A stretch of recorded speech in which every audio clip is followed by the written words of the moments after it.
Sada idemo dalje, nakon hand checka i illegal defensa, mi sada pričamo o pace-u, ili ti tempu igre, o spacingu, ili ti prostoru i o tim 2004.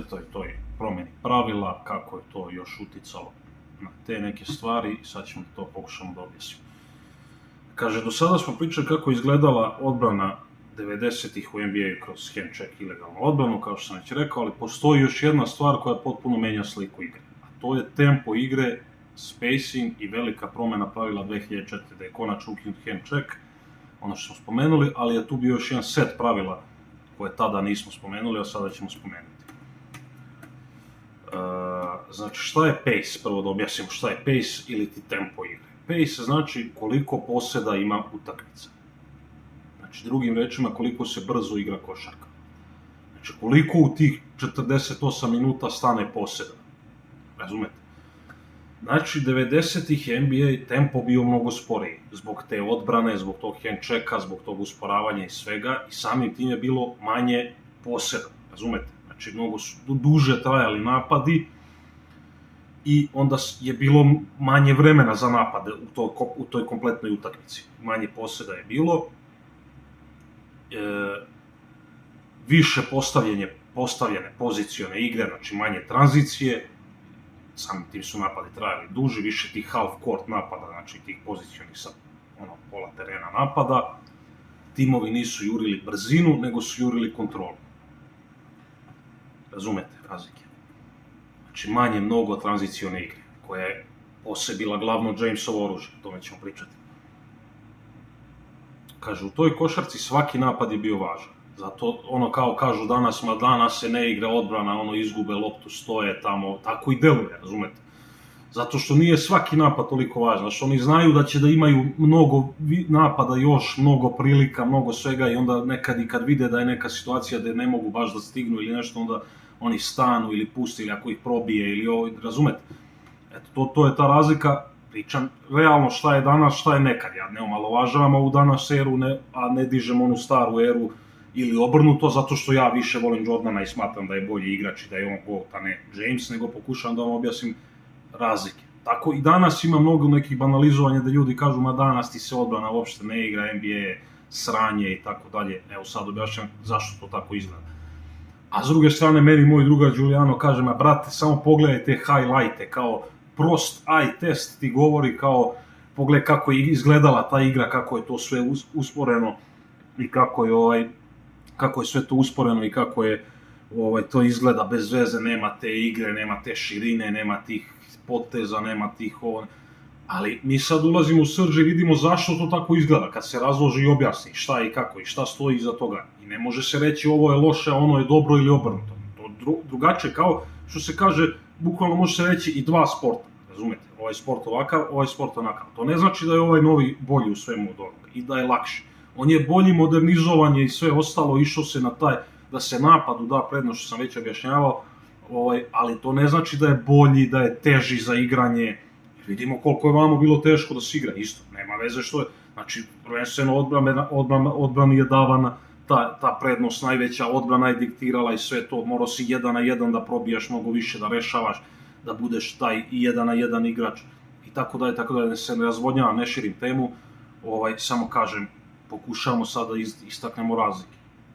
Znači kaže, ovako, još jedno ponovim, kaže, kako izgledalo u praksi. Nije bilo mnogo tranzicije, svaki napad je bio važan, zato što je bilo manje poseda i samim tim ako propustiš svoje posede, veće su ti šanse da izgubiš. Većina poena je dolazila iz organizovanog pozicionog napada i izolacije, tog rešavanja posle 1 na 1, toliko spomenuo. Zato su utakmice izgledali fizički, teške i sporije, to je ono što sam sad rekao. Šta se menja posle 2004. godine? Početkom 2000-ih NBA počinje da menja pravila kako bi ubrzavala igru, već smo spominjali to. Najvažnija promjena dolazi 2004. godine uz strožije kažnjavanje kontakta na perimetru i veću slobodu kretanja napadača. Kako to menja tempo igre? Odjednom odbrana više ne može da uspori igrača rukama. Napadači imaju više prostora da kreiraju driblingom i tempo samim tim počinje da raste. Znači ne postoji hand check i oni i ne postoji nikakav kontakt rukama, niti bilo čim, i napadač jednostavno je prodisao, dobija mnogo više prostora.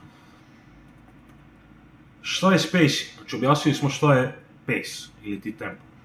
Sad objašnjamo šta je spacing. Spacing znači koliko je teren otvoren u napadu. U 90. je spacing bio manji, odnosno gušći, jer je više igrača bilo blizu reketa. To ono što sam pričao, ona skupljanja i ostalo, nije bilo 3 sekunde u reketu i ostalo. Manje se šutiralo za 3 poena, mnogo manje. To govori da Jordan, koji je GOAT košarke, nije maltene uopšte šutirao trojke.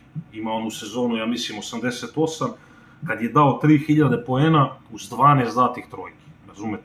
To je, mislim, nešto nenormalno. Razumete? I on je dao nekih 32.000 ukupno poena bez maltene šutiranja trojke. Razumete? I sa manje poseda, ovih što smo pričali u vezi ovog pace-a. To kada pričamo, James dao 60.000, Jordan 30. Eto, malo i da objasnimo i to, ali dobro, to je sad neka druga tema.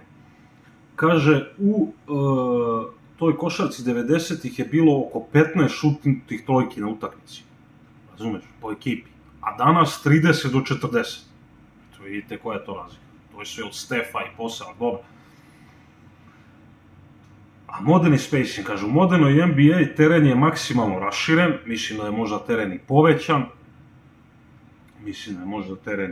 to nisam siguran, ali dobro, teren je maksimalno raširen, igrači stoje po obodu, znači reket je raširen skroz, to je ono kad vidimo isto jednom danas što omalovažavaju kao pogled ovo, brate, to sam ja pričao isto, dok nisam ušao u temu, dok nisam istražio i sve. Ono reket, čoveče, dole ništa, brate, igraju gore, a dole rupa, brate, i onda James probije nekoga na prvom koraku i zakuca, razumiješ. Igrači stoje više po obodu, reket je otvoren, to stvara više prostora za dribling, prodor i pick and roll. I to je James eksploatisao do maksimuma, ne samo on, nego svi igrači, jer je sam takva igra, ja ne kažem da je to neka mana Jamesu ili nešto, ali samo objašnjavamo razlike. I kaže ovako, ključna razlika, u 90-im je napad bio borba kroz gužu, a danas je napad borba kroz prostor. Ali je i odbrani cilj da brani prostor, ono što smo spominjali, da brani terije, da pomera, ali napadu je isto cilj da napadne taj prostor, da iskoristi taj prostor, da slomi te rotacije, switchinge i ostalo u odbrani svojim kretnjama i kretnjama drugih igrača i tako dalje i tako dalje. To je ta ključna razlika uopšte košarke pre i danas.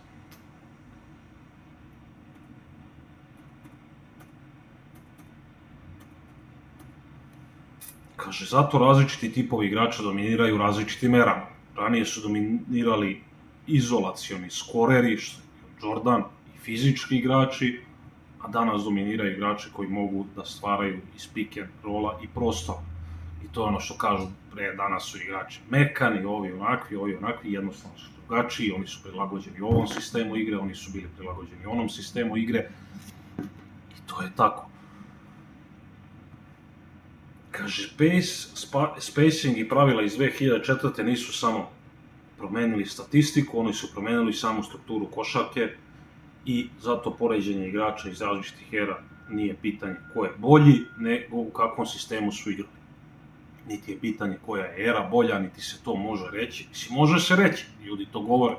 Moj dobri drugar Giuliano to govori stalno, da su to pred neki plamberi, da je to neka poluamaterska košarka u odnosu na ovo danas, da to ne može se poredi, da je ovo danas mnogo naprednije, mnogo bolje, brže, da je James mnogo superiorniji, da bi on tamo dao 100 poena da bi osvojio 20 titula i tako dalje. Ali vidimo, evo sad smo prošli kroz ceo proces te promene košarke i svako ko je realan i ozbiljan nikad tako nešto ne bi rekao, jer mi sad možemo da kažemo James sada tip, i to je nemoguće porediti, razumete, jer moraš mnoge faktore da uključiš, a ne samo one koji tebi odgovaraju, jer ti sad kad bi stavio ovog Jamesa ovakav kakav je, sa njegovom stilom igre, njega bi sa hand-checkingom zaustavljali pre nego što primi loptu, pre nego što uopšte probije. Pa kad probije, oni bi mu skupljali, pa bi on tamo floppingovo, hvatao se za glavu, za nogu, za trepavicu, za ovo, za ono, razumete? Evo, prema pravilima i svemu. Ali, verovatno da ne bi bilo tako, verovatno bi se on prilagodio, on bi bio jednostavno drugačiji igrač. On ne bi bio taj James koji je danas.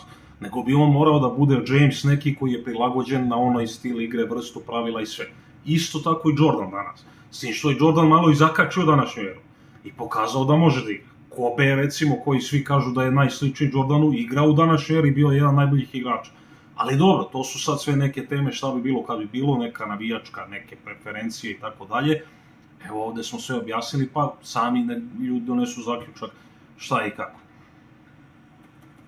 I to je to, znači objasnili smo hand check, objasnili smo illegal defense, objasnili smo oko pace-a, objasnili smo oko spacinga, objasnili smo tu promenu 2004. godine, to su neke ključne stvari, pa ćemo da vidimo šta još ima dalje da se spomene, to je to za sad.